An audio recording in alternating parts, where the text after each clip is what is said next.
Bacaan liturgi Sabtu 22 Juni 2024, Hari Biasa Pekan Biasa ke-11. Perayaan fakultatif Santo Yohanes Fischer, Uskup, Santo Thomas More, Martir, Santo Paulinus dari Nola, Uskup. Bacaan dari kitab kedua Tawarik. Sesudah Imam Yoyada meninggal dunia, para pemimpin Yehuda datang menyembah raja.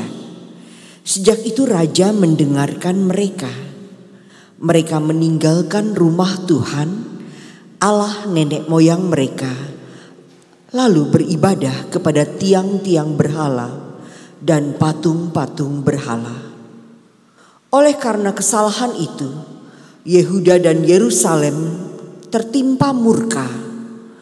Namun Tuhan mengutus nabi-nabi kepada mereka supaya mereka berbalik kepadanya. Nabi-nabi itu sungguh-sungguh memperingatkan mereka, tetapi mereka tidak mau mendengarkannya. Lalu Roh Allah menguasai Zakaria, putra Imam Yoyada. Ia tampil di depan rakyat dan berkata kepada mereka, "Beginilah sabda Tuhan. Mengapa kalian melanggar perintah-perintah Tuhan sehingga kalian tidak beruntung? Oleh karena kalian meninggalkan Tuhan, maka Ia pun meninggalkan kalian." Tetapi mereka mengadakan persepakatan terhadap Zakaria, dan atas perintah raja mereka melempari dia dengan batu di pelataran rumah Tuhan. Raja Yoas tidak ingat akan kesetiaan yang ditunjukkan Yoyada, ayah Zakaria itu terhadap dirinya. Ia membunuh putra Yoyada itu, dan pada saat kematiannya, Zakaria berseru, "Semoga Tuhan melihatnya dan menuntut balas." Pada pergantian tahun, tentara Aram maju menyerang Yoas dan masuk ke Yehuda dan Yerusalem. Dari bangsa itu, semua pemimpin habis dibunuh dan segala jarahan dikirimkan mereka kepada raja negeri Damsyik. Walaupun tentara Aram itu datang dengan sedikit orang, namun Tuhan menyerahkan tentara yang sangat besar kepada mereka. Karena orang Yehuda telah meninggalkan Tuhan, Allah nenek moyang mereka. Demikianlah orang Aram melakukan penghukuman kepada Yoas. Ketika orang Aram pergi, Yoas ditinggalkan dengan luka-luka berat. Lalu para pengawalnya mengadakan kesepakatan terhadap dia karena darah putra Imam Yoyada. Mereka membunuh Raja Yoas di atas tempat tidurnya. Ia mati dan dikuburkan di kota Daud, tetapi bukan di makam para raja. Demikianlah sabda Tuhan. Syukur kepada Allah. Aku akan memelihara kasih setiaku bagi dia untuk selama-lamanya. Aku akan memelihara kasih setiaku bagi dia untuk selama-lamanya. Engkau berkata, "Telah kuikat perjanjian dengan orang pilihanku. Aku telah bersumpah kepada Daud, hambaku. Aku hendak menegakkan anak cucumu untuk selama-lamanya dan membangun tahtamu turun-temurun." Aku akan memelihara kasih setiaku bagi dia untuk selama-lamanya. Untuk selama-lamanya, aku akan memelihara kasih setiaku bagi dia, dan perjanjianku dengannya akan kupegang teguh. Aku akan menjamin kelestarian anak cucunya sepanjang masa, dan tahtanya seumur langit. Aku akan memelihara kasih setiaku bagi dia untuk selama-lamanya. Jika anak-anaknya meninggalkan Tauratku dan mereka tidak hidup menurut hukumku, jika ketetapanku mereka langgar dan perintah-perintahku tidak mereka patuhi, aku akan memelihara kasih setiaku bagi dia untuk selama-lamanya.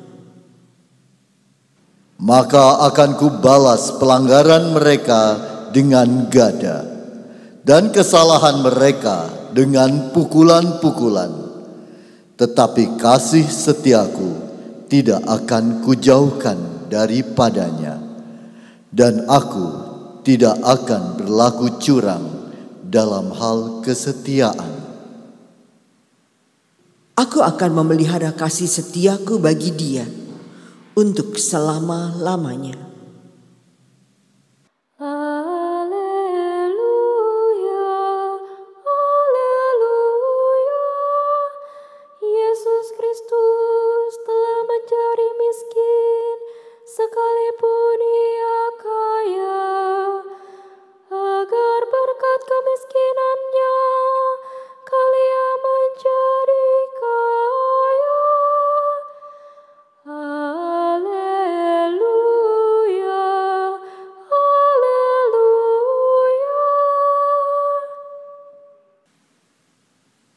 Inilah Injil suci menurut Matius. Dimuliakanlah Tuhan.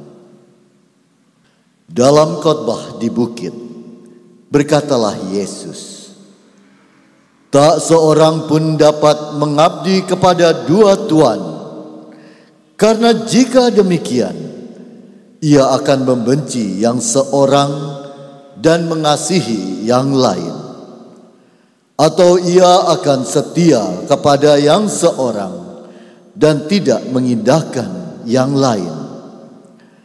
Kalian tidak dapat mengabdi kepada Allah dan kepada Mammon. Karena itu aku berkata kepadamu, janganlah khawatir akan hidupmu, apa yang hendak kalian makan atau minum, dan janganlah khawatir pula akan tubuhmu, apa yang hendak kalian pakai. Bukankah hidup itu lebih penting daripada makanan, dan tubuh itu lebih penting daripada pakaian?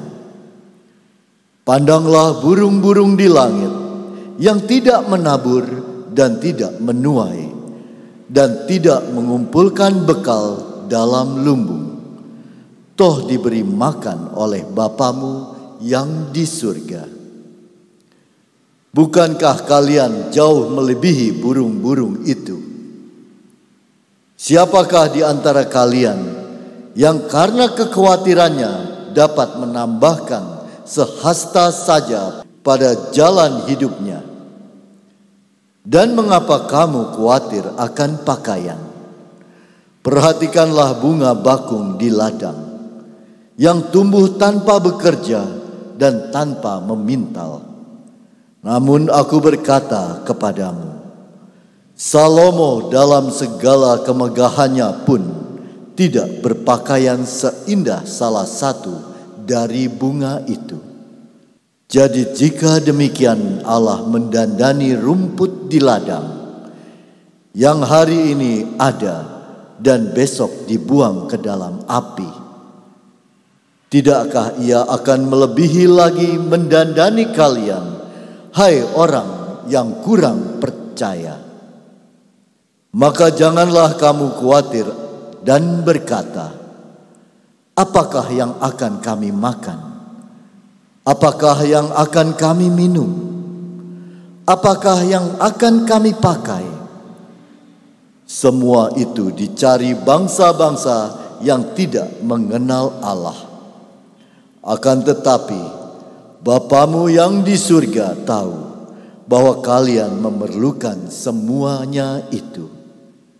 Maka carilah dahulu kerajaan Allah dan kebenarannya, maka semuanya itu akan ditambahkan kepadamu.